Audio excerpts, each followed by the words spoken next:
You didn't have to change your stuff while you're counting. So, just a few important announcements that this is why this week is special. One, it's going to be on Sunday. I will be 24 years old. So if you want to give me something, sure. I like food. I like books. If you, tomorrow on Saturday at the Provo City Library, there's, I have to be there. They actually have like a used book sale, but you can grab as many books as you want for free.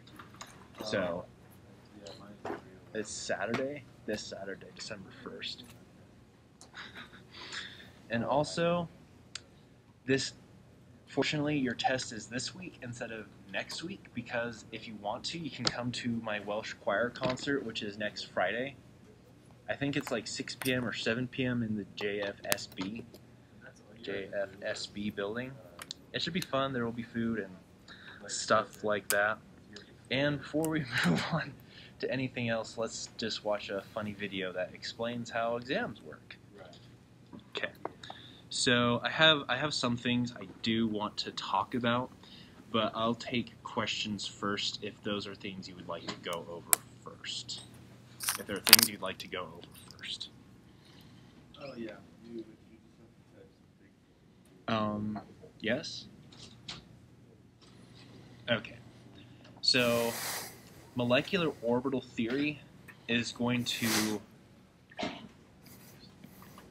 Yeah, I started. You're late. Let's make it a little bit thinner. So molecular orbital theory is going to be really important. You're going to use it to explain phenomena,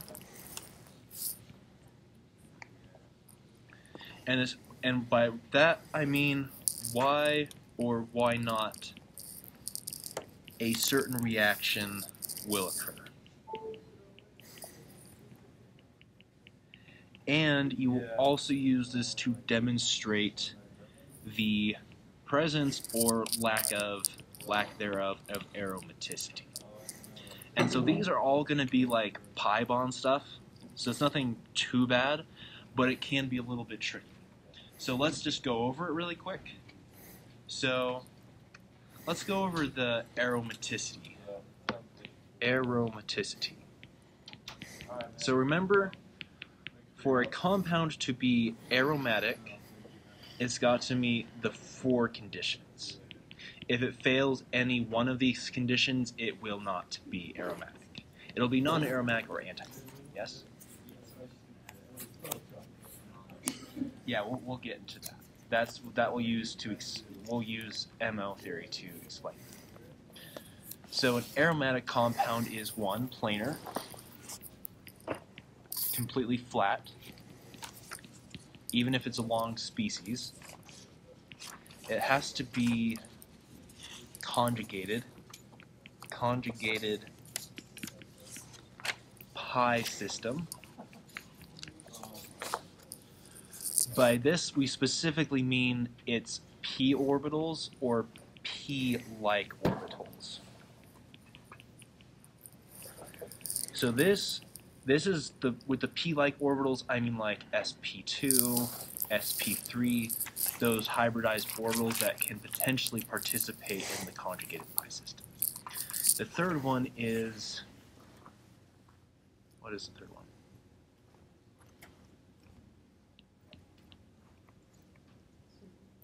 Cyclic, yeah. The reason why it has to be cyclic, well, we'll get into that in a second. I'll jump into atomic theory to explain that, and of course, Hugel's rule.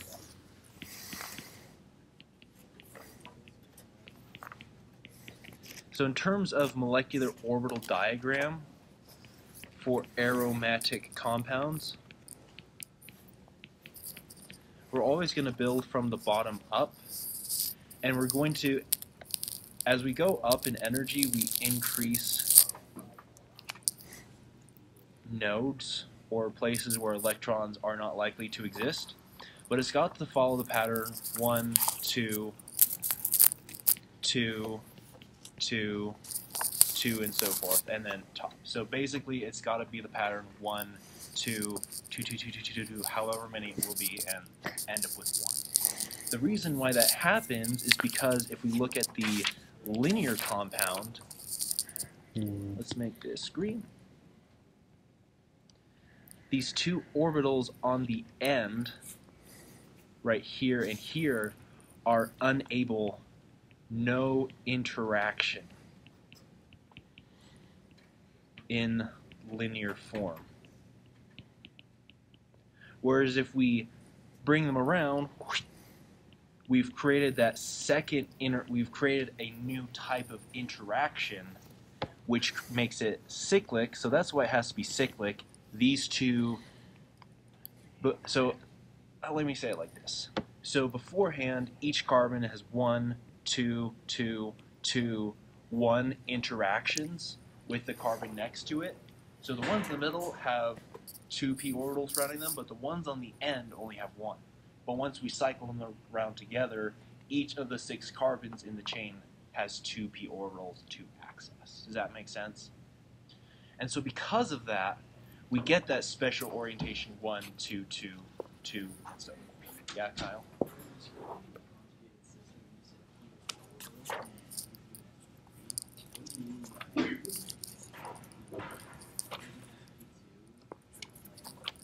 Well, so sp2, so sp3 it's 75% p character, and sp2 is 66% p character. So this is easier to explain with an example. I'll just put it right here. So this is referring to orthogonality, orthogonal, as far as lone electron pairs go. So if we compare, say, this guy, we will do this, and we'll compare it with furan, which is this. So we don't just count that. So for Huckel's rule over here, we don't just simply count the number of pi electrons available. We have to see if these lone electrons will play a part, so to say. But here, when we look at the sp2 hybridization, I'll draw it to the side like this. No, I need that double bond to the nitrogen, or else it won't work. Because this is sp2 hybridized, that lone pair of electrons, it has the trigonal planar species type of geometry. It's orthogonal to the pi conjugated system. So the p orbitals in the ring are like rotating around like this, whereas the nitrogen or electrons are like that. And so because those are orthogonal, these pair of electrons will not contribute to aromaticity. Does that make sense? Yeah. Well, you have to consider. So it is sp2, but it could be a different scenario. Is what I'm saying. So if we take sp3 for example, which is this oxygen right here. So now with the sp3 orbital, it's kind of like this. Well, that's the 1 part s and the 3 parts p. This is not entirely orthogonal to the plane. This is now kind of angled off, so let's do purple. So we've got the pi bonds just kind of sitting around, but the the sp3 orbital, it's kind of off like at an angle. Not at a perfect 90-degree angle or a perfect 0-degree angle, but it's like 30 or 45 or something like that. So 1 pair of these electrons are actually able to ring around the rosy, help us out. Yeah, because what happens with the second pair of electrons is they're just going to become orthogonal to the plane. So yeah, this is tricky. So that's why it's important to know the difference between aromatic, anti-aromatic, and non-aromatic. And let's get into more of a description of that right now. So we all understand why the molecular orbital, why the orbitals take the 1, 2, 2 position instead of just the 1, 1, 1, just all stacking on top of each other. And I'll actually write that cyclic, and then planar. The nodes, I mean, the orbitals simply stack on top of each other. Less stacking, completely stacked.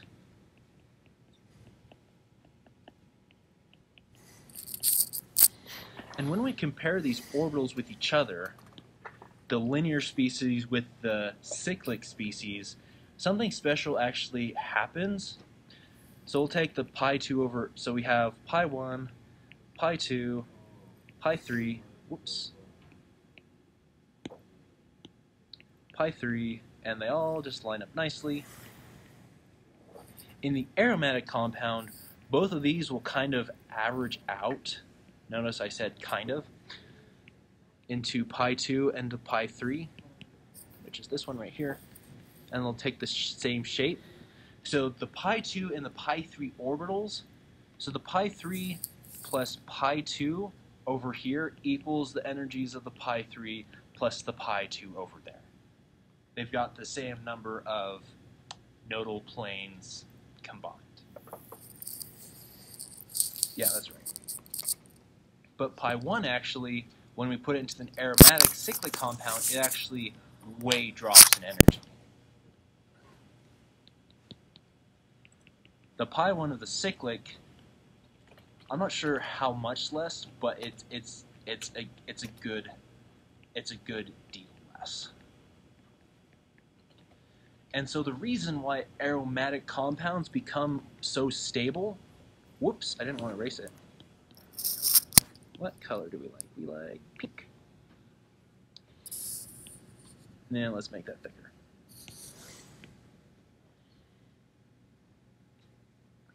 This whole thing right here is the reason why aromatic compounds become stable.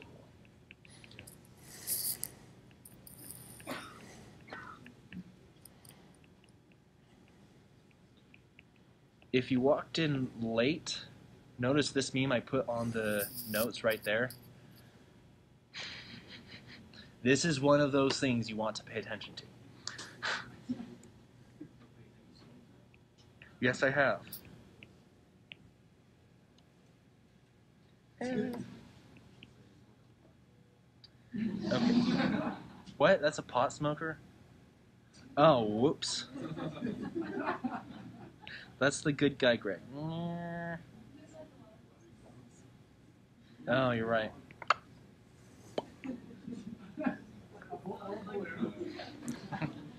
Okay. So now that we get into this, why the aromatic compounds become more stable, you know, I'll keep red for the these are the things you should really notice kind of thing. Yeah, Kyle? Well, this is the cyclic aromatic conjugated. So by that we specifically mean benzene. And by this we just mean like something linear, non-cyclic.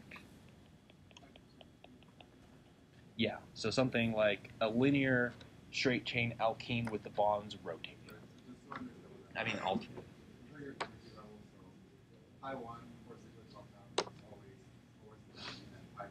The cyclic aromatic conjugated compound.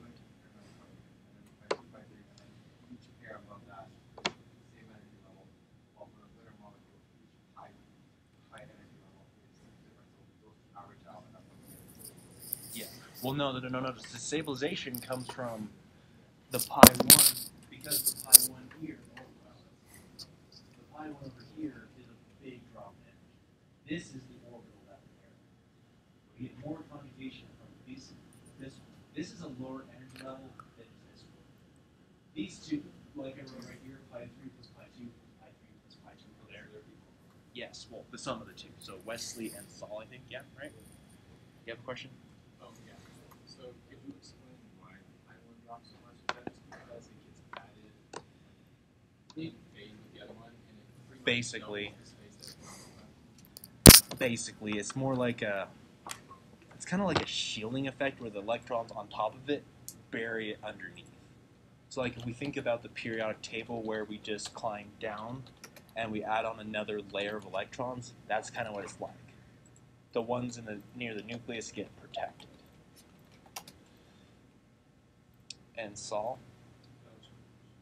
Perfect. Now let's get into non-aromatic versus anti-aromatic. So with anti-aromatic, it's going to fight tooth and nail to become non-aromatic, so to say. Non-aromatic is just like whatever. It's just the meh. So to explain how this works, we have to go back to the MO molecular orbital electron configuration.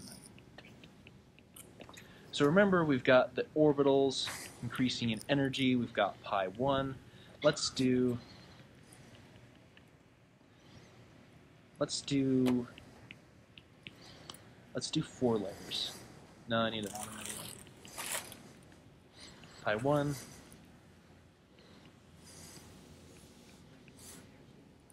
Yes, this is for anti-aromatic.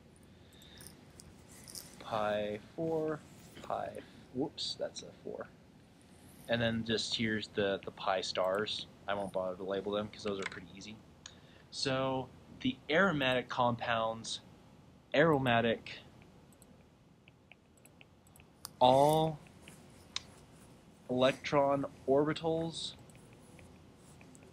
below anti-bonding, this line right here, are filled with anti-aromatic. Some electron orbitals are partially filled. And when we're talking about anti-aromatic, we're going back to the original 4 rules of what makes it aromatic in the first place. So we do need to still consider what those are. Yeah, Kyle, what's your question? Yeah. The general rule. This will be a helpful hint, but whoops. Does anyone like, what color do you guys like? Let's do, I like this color. Anti-aromatic compounds will generally follow the 4n rule. So it's the 4n plus 2 without the plus 2. So the classic example of the anti-aromatic is the that's not, well, pretend like it's an octagon. So we see like, okay, well, we could fill pi 1, pi 2, pi 3, and we go, okay, pi 4. Wait, what's wrong with that? Yeah. See, this right here explains why it's aromatic. Well, because according to the Pauli exclusion principle, so Pauli exclusion principle, it means each orbital must get 1 electron first. So if I have 5 orbitals, I go 1, 1, 1, 1. Each gets half filled. If they're all the same energy level, they each get filled with 1 electron first, and then if we have more, then we can fill them up. So I guess how did you know the 2 slots there? For this one right here, so this is the configuration. We pretend like it's aromatic first. So we pretend it has the cross diagram, each spot is in the pi block. It's the 2 that are parallel. No, they're 2 pi bonds of the same energy. 2 pi orbitals. Right, because they're the same energy.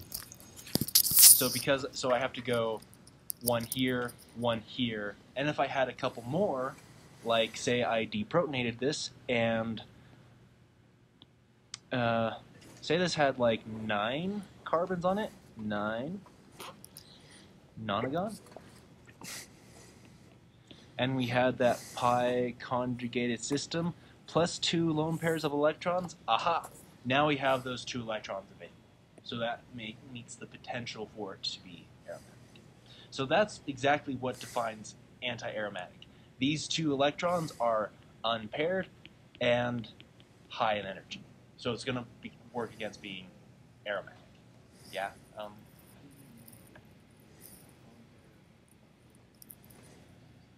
So it's just like I said right here. The sp3 orbital and the sp3 orbital, just with the combined with the normal p orbital, they're similar enough in shape that they could overlap. But the sp3, remember when it's like tetrahedral, it's like a pyramid. So like here's the plane of electrons floating around. Here's the sp3 orbital. It's not completely orthogonal. If it's completely orthogonal, no interaction. But since it's like say 30 degrees off, it can come in and everyone's happy. So you can think of it as they're clapping their hands together. Yeah, Kyle? So how do you know how many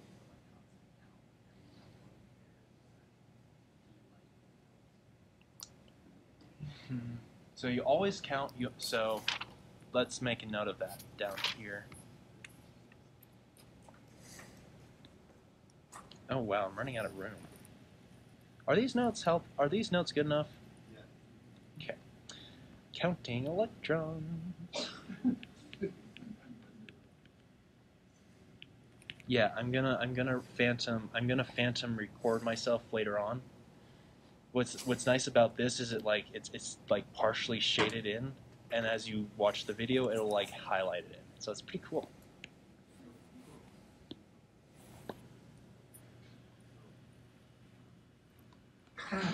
So counting electrons for 4n plus 2. So we always count pi electrons. Why do we count them? Because they're sweet. Think Pac-Man or turkey or whatever. You may count, or you might count sp3, or we'll say lone pair electrons if they are non-orthogonal to the plane. To the plane of the ring.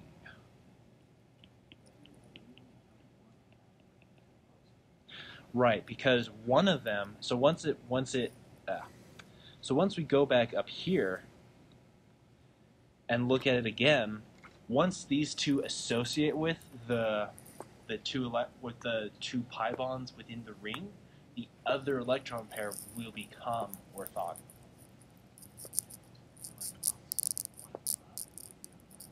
Yeah, exactly.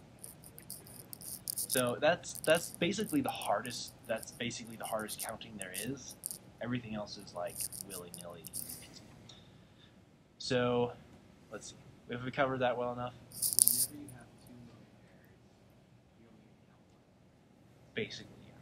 Only one of them. You're counting the ones that are conjugated. Yeah. Count the ones that are conjugating.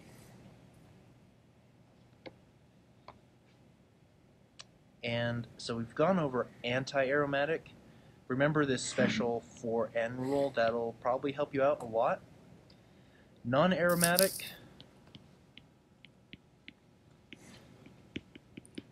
Basically, the only criteria for that is, well, one, it's non-cyclic. So like a linear alkene species.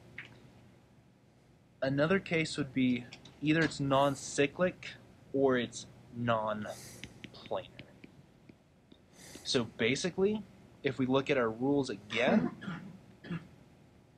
it'll disobey one of these three conditions. It might still follow Huckel's rule, but remember we've got to follow all four. So non-aromatic is typically non-cyclic, non-planar, and or non-conjugated.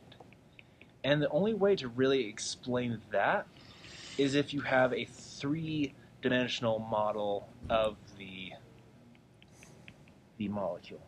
Like you saw with the octatetraene, where it was kind of like the not completely flat, you actually had to look at that molecule first to determine, oh, it's non-aromatic. In its flat form, it's aromatic. In its normal form, it's non-aromatic. Okay, so we've gone over that pretty well. Now, how do we use it? Let's go back to purple. Now, you might be asking, how do we use aromaticity in a reaction? Does someone want to ask me? Someone ask me this question. Well, thank you for asking. This is how we're going to do it. So aromaticity is yet another stabilizing factor that can increase the pKa or lower the pKa in several different ways. So on your modeling assignment, you actually saw a really great example of this. This is probably a hard problem, but oh well. Whoops. We'll take the hydrogen. Oh, use the. Oh boy. Take the hydrogen. What happens with this system? This beforehand was non-aromatic. Now it goes to being aromatic because, oh geez, look, we got extra pair of electrons that we can use to fill that orbital, the 1, 2, 2, 2 pattern. So this is aromatic, and then we have cyclopentane, of course. And so, because we go from non-aromatic to aromatic, that drives the reaction forward. Does that make sense?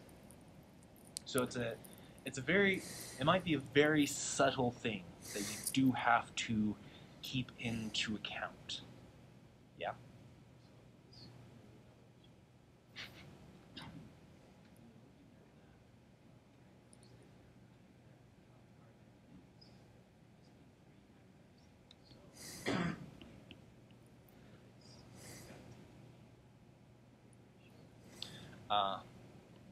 So if we draw it like this, this will help explain why. When it starts conjugating with the other pi bonds or with the other p orbitals in the system, it will become flat.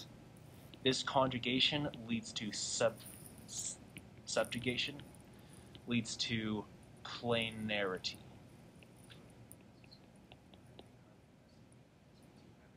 Nope. Hyperconjugation can make it planar if it becomes aromatic. And so there is a very specific problem on problem set 10, I think. I want to go over it right now because this is a very, oh, yes, what did I say about it? Red. I think it's number 4.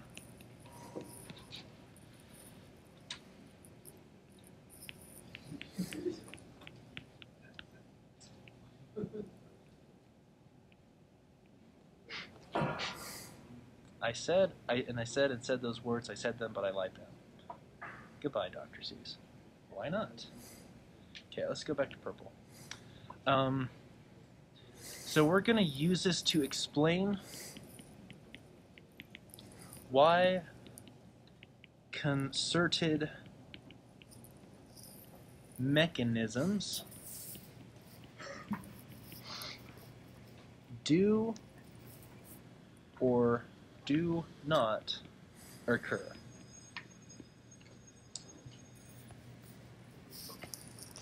And so by concerted, remember that's happening in one step. And the classic example of that is Diels-Alder. Diels-Alder. And I think the problem, as it states, it's like this is not exactly this is not an exact replica of the problem, but it's close enough. So we're going to take this cyclopentadiene and combine it with here. I know it has fluorines on it. Well, that'll give you clues to where to find this problem. So we're going to propose. We're going to say, like, okay, it's going to take the 5-membered ring and they're going to squish together to form this nice little square. So carbons 1, 2, 3, and 4 become carbons 1, 2, 3, and 4 over here.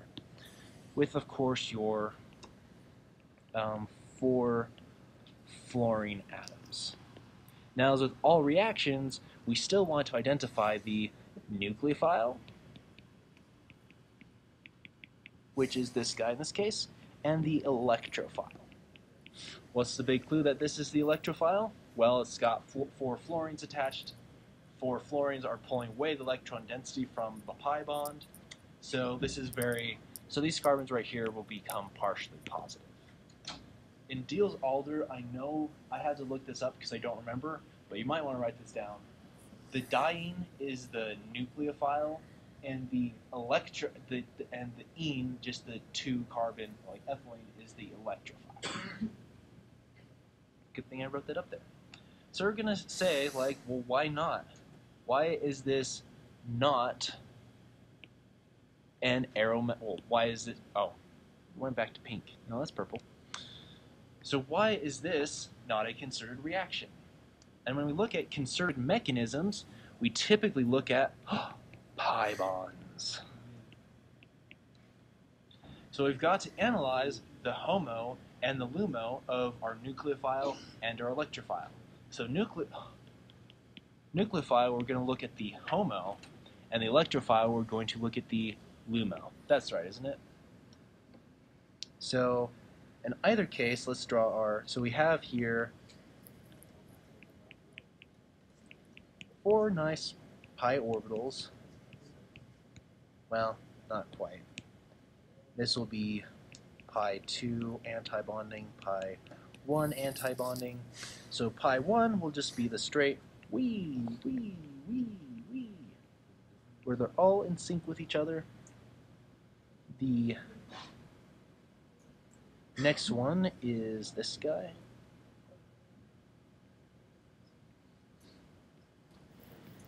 Where one of them is out of sync.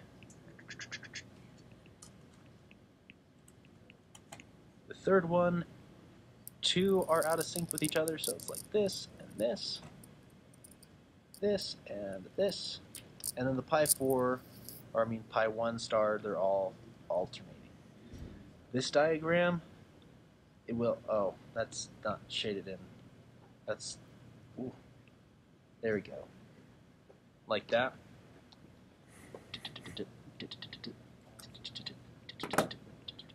1, 2, 3.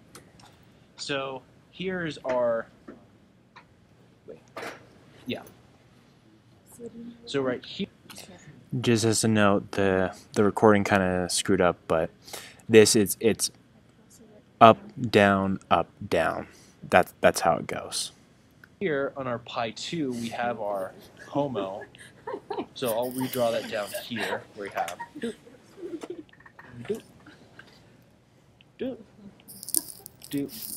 and then we'll look at our electrophile, which will just be right here, and it will just have a pi and a pi star. That one's pretty easy because we only have 2 configurations, one where they're both in phase and one where they're both out of phase.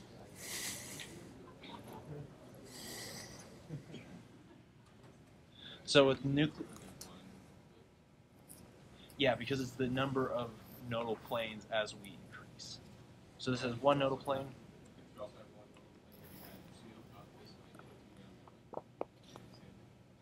Yeah, you could do that.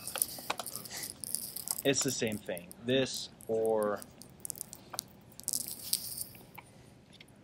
you're meaning like oh, no. Meaning like this? Like that? No, I don't think that's up, up, down, down. So we're looking at these two, right? The reason why we have to consider all these together is because it is a conjugated system. So if we remove this pi bond right here, then we wouldn't even be doing this analysis. But compare it with this, uh-oh. Let me just take the orbitals out of those two and see what happens. In phase, in phase. I'm doing the way Wesley is showing me because that one answers the question correctly. What's wrong with this picture?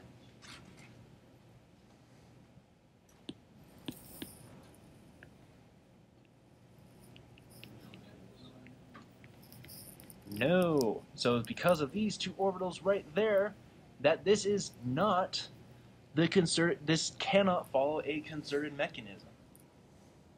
Otherwise, they both have to be in phase with each other. So that right there, these two orbitals are why it's not a concerted mechanism.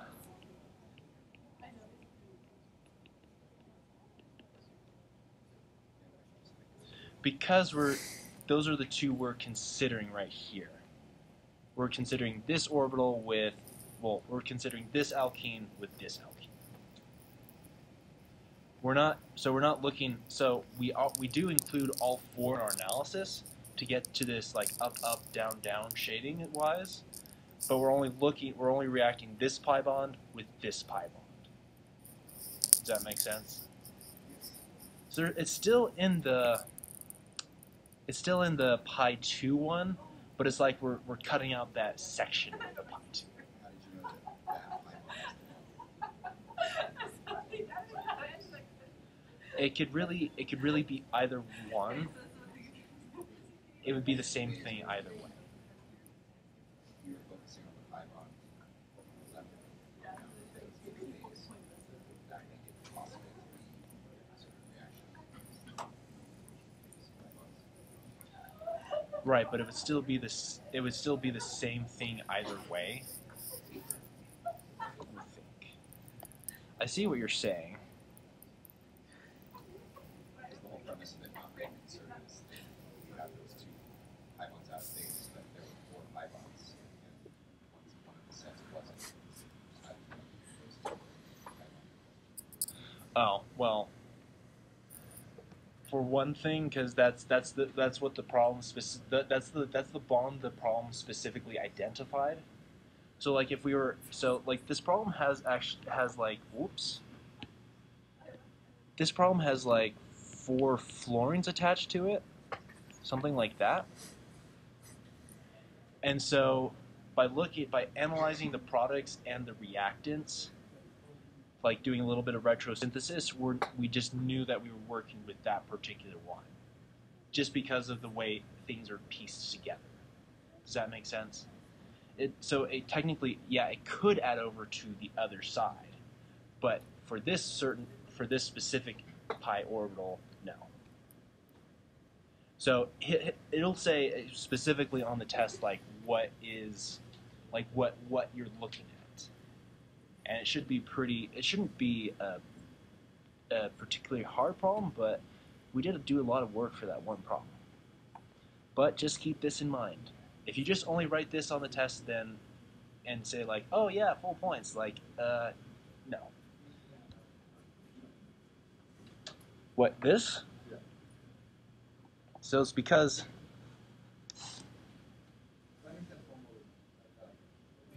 these two will not add up to each other. They'll create an anti-bond. These two will come together because they have the same sign. This is negative. Those will just, so basically just repel each other. Okay. I think. This is. So I messed this up. This Diels-Alder reaction. Diels-Alder. Diels-Alder. Isn't that where you have like 4 carbons and then ethylene and it makes benzene? It makes this. Oh, okay. But so does that happen in that one step? Yes, that is concerted because the HOMO and the LUMO will add up together. Okay, we're 41 minutes and 33 seconds in. See right there. Yeah. Yeah, that's generally that is the case. There probably are some specific ones where it like doesn't happen like that, but yes. Okay. So I think we've done a pretty good job of carrying or of getting over aromaticity type of stuff as far as molecular orbital theory goes and the reaction stuff. For the reactions, they're all going to basically, let's see. Let's touch on the reactions of aromatic compounds really quickly, and then I really want to talk about this one, because this is a specific question. So pay attention, guys. Actually, what do I want to do? Let's do the kinetic versus thermodynamic first, and then if there are any reactions you want to go over, I know Jacob has one he wants to go over, so let's go over kinetic versus thermodynamic really quick, and then we'll get into some reactions. But this test is nice because all the reactions basically follow the same steps, except for SN1, SN2, E1, and E2, which are the aromatic reactions we've seen basically follow the same steps. So, hooray for you! Notice it's red again. So kinetic versus thermodynamic. So kinetics specifically refers to like how it happens. So like if we're analyzing the reaction mechanism, like how the atoms move back and forth, how the electrons leave, how the leaving groups come off, those are the kinetics. When we're looking at thermodynamics of the reaction, we're basically looking at the stability. Stability of molecule. So we have to be careful in this respect because really to compare, and I'll make this note too, high T, typically. I think that's right. If not right, then I'll give you points for it anyway. No, that's right. I'm pretty sure that's right. Low T. T equals temperature. Might I just say, look at how neat that handwriting is. So kinetics and thermodynamics are always in competition with each other. And so the specific conditions that you create for the reaction will influence what product you get more of. So the one that we've seen that specifically uses this, and this is again another problem from your recitation, not recitation, from your problem set. I don't remember which one it is. It's like 12 or something. It's pretty long. When you take this and do HCl,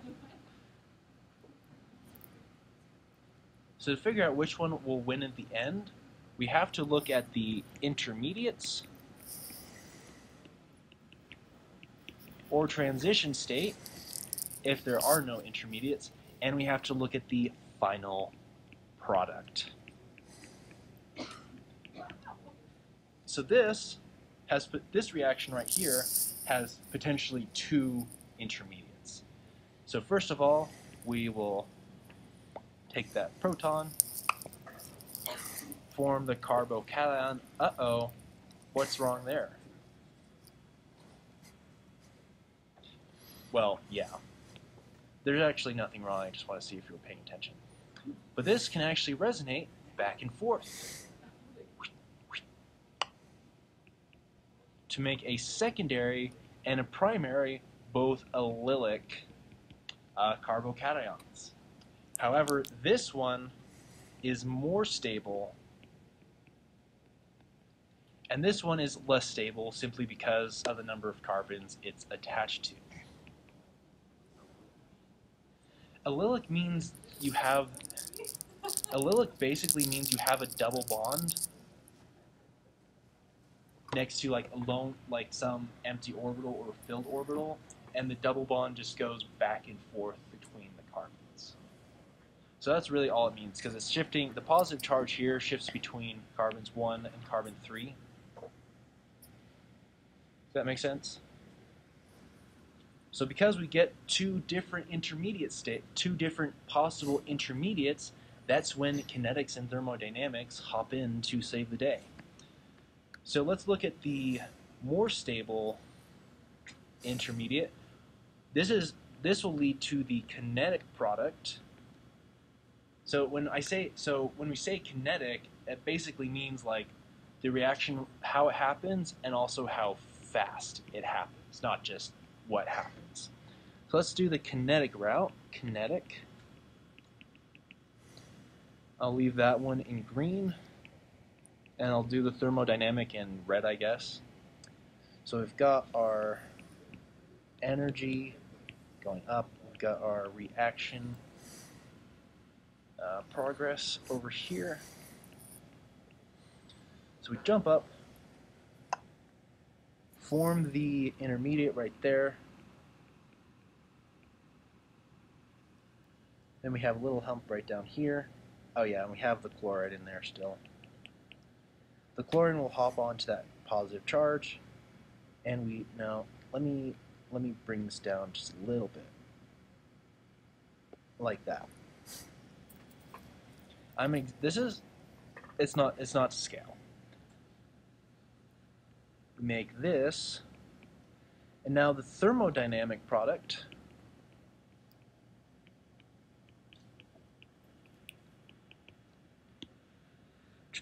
Let's do that in red.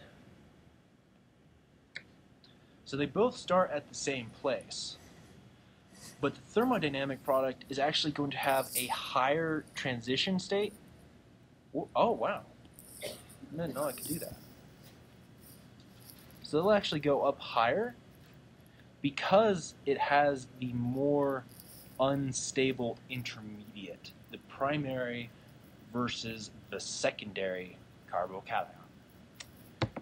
And so looking at it like that, and so we have the chloride, and then, oh wow, why do I say that a lot?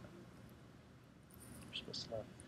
This will actually drop way down in energy to form the, wait. No, I'm missing a carbon. I drew it the wrong way.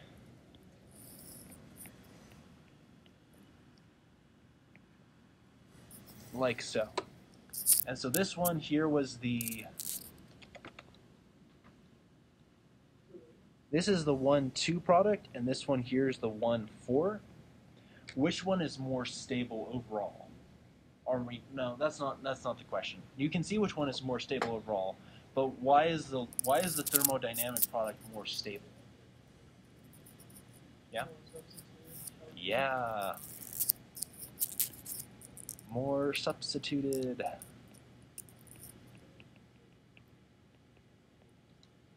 And hence more stable.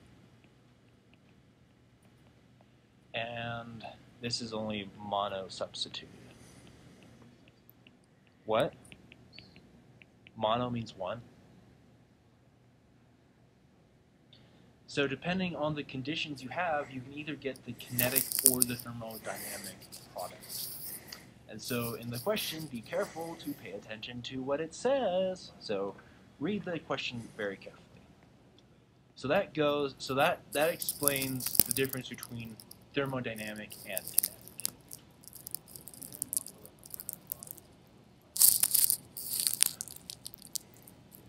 Oh, yeah.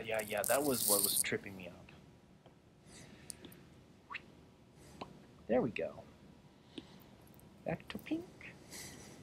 Just so you know, these files usually become like 20 megabytes. And with the recording, now it's at like 50 minutes, might reach a whole gig. So I'll post on YouTube, but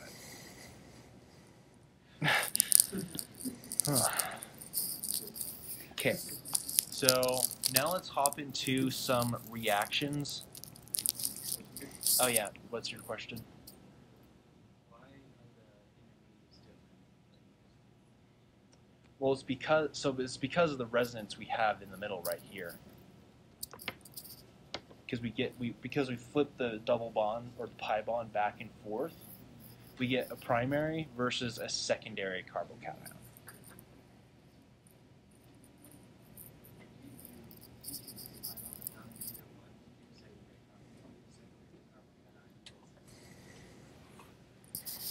You mean on each carbon?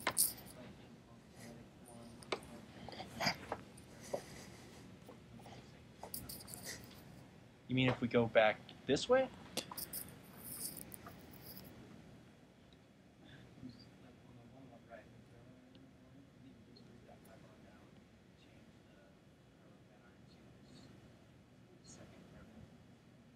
You mean like move it here? Well, yeah, but that just transforms it back into the other one.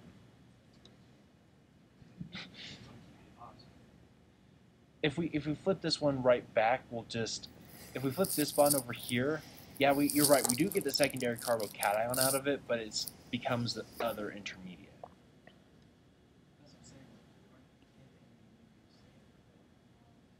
So, I guess technically yes.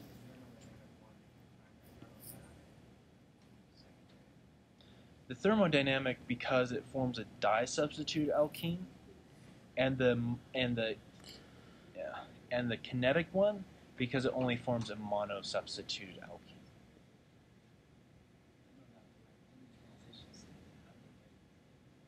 Well, the number of carbons that they're attached to. This one right here has 2 carbons surrounding it. But in the transition state, there's going to be both. Yeah. It kind of depends on your temperature, which one you're going to have, right? Basically, Both yeah. at the same time. Yeah, they're still resonating back and forth, but depending on where you're at, what temperature you have, it'll influence how much one. The thermodynamic one, the one with the higher transition state, that's going to happen more at higher temperatures because it requires more temperature to get to that point, right? Yeah, requires more energy. So if you have a higher temperature for this reaction, there's going to be more of the thermodynamic product. Yeah. That's what it is. Mm-hmm. Saul had a question. I remember Dr. Ross mentioned something about one of them.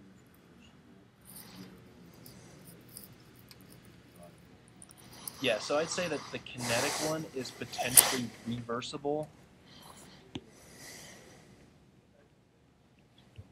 And the other one, not so much, just because of the amount of energy we have to use to overcome the barrier.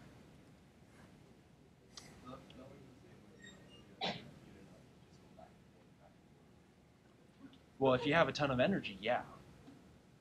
But the kinetic one can go back and forth pretty easily too. Again, just pay attention to the conditions present in the problem.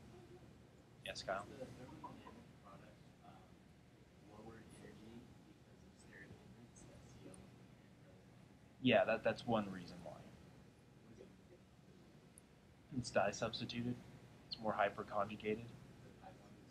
Yeah, the alkene. That's why I wrote more substituted. Or I should write di. Yeah? I would just say for thermodynamic, whoops, I want to put that in red. I'd say the thermodynamic, let's just like ballpark range 150 degrees Celsius plus, and for kinetic, we'll just stay around room temperature. 25 to 50 degrees Celsius. Yeah, I'm not sure if those are the exact numbers, but that's relative numbers. Okay. Now let's get into on recording. You don't need to know. Okay, there's here. Well, I think we'll be fine with only 4 more minutes, and I can't charge it while it's plugged into this too. So Jacob had a specific.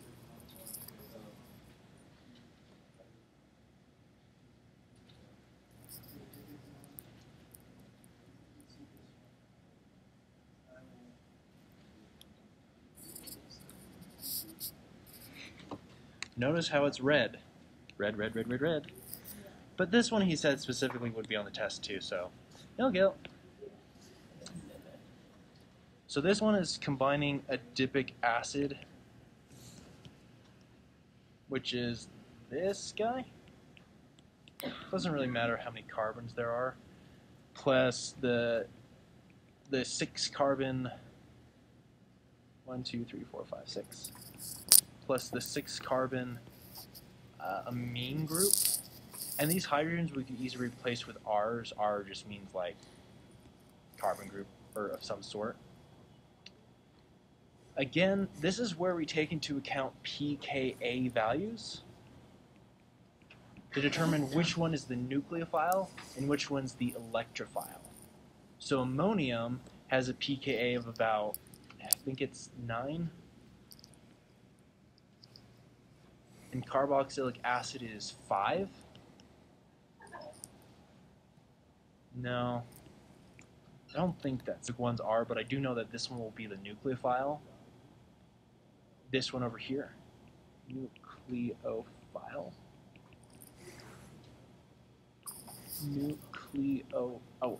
Electrophile. In the beginning, God created the heavens and the earth. He also created the carbonyl compound. He also created the carbonyl group. Nothing quite compares in its majesty or glory. Whenever you see a carbonyl compound, that's a basic dead giveaway that it's going to be an electrophile. So how's this going to work? Okay, well, first we'll take the lone pair of electrons on nitrogen. Yeah? Yeah? It's ammonium. pKa of ammonium, not of ammonia. So, first thing that's going to happen is we go, whee! Swing up on here, pop those electrons up, we get something like this, and I'm just going to abbreviate it because I don't want to keep writing it out. Oops.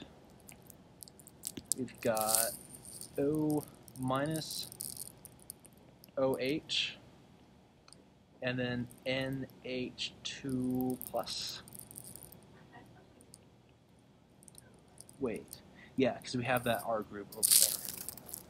And so what needs to happen over here is we've got to generate a good leaving group once again.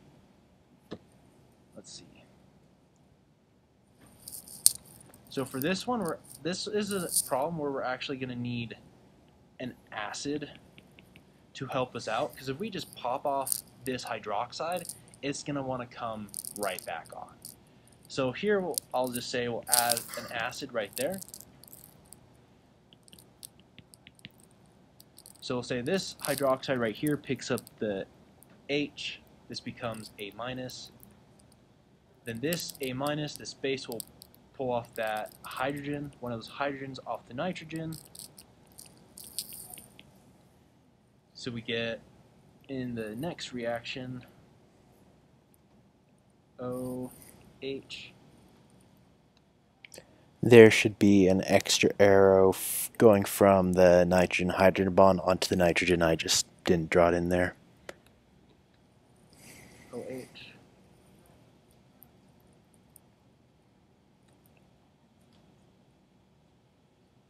Then NH, R, and then OH again.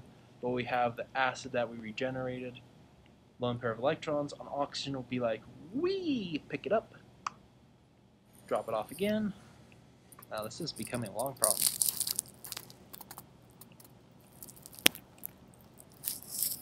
And then, aha, that becomes H2O plus. And now, NHR, it's acid catalyzed, it's adipic acid plus some amine compound. It's the last one we covered today.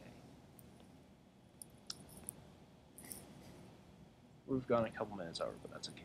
But then we can go, we reform the carbonyl, and we comes off the water.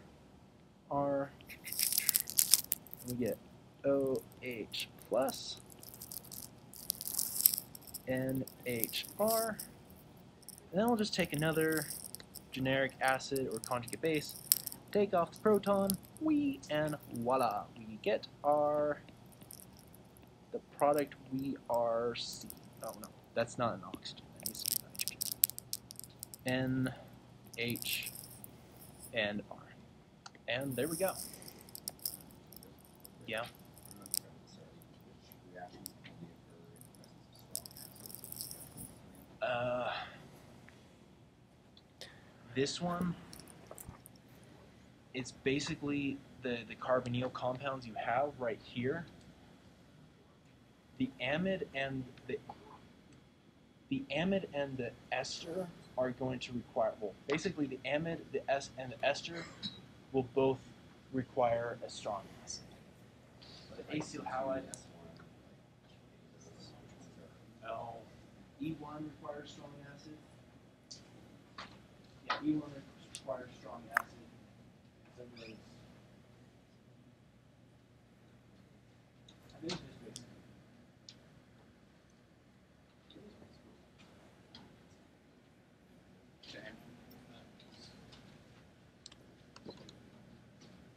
Okay. Before everyone goes, I just want to make, some of you came in late, but here are the 3 highlights of this week. Because one, on Sunday is my 24th birthday. Hooray! Next Friday on December 6th. I don't know exactly. I think it's 6 p.m. maybe.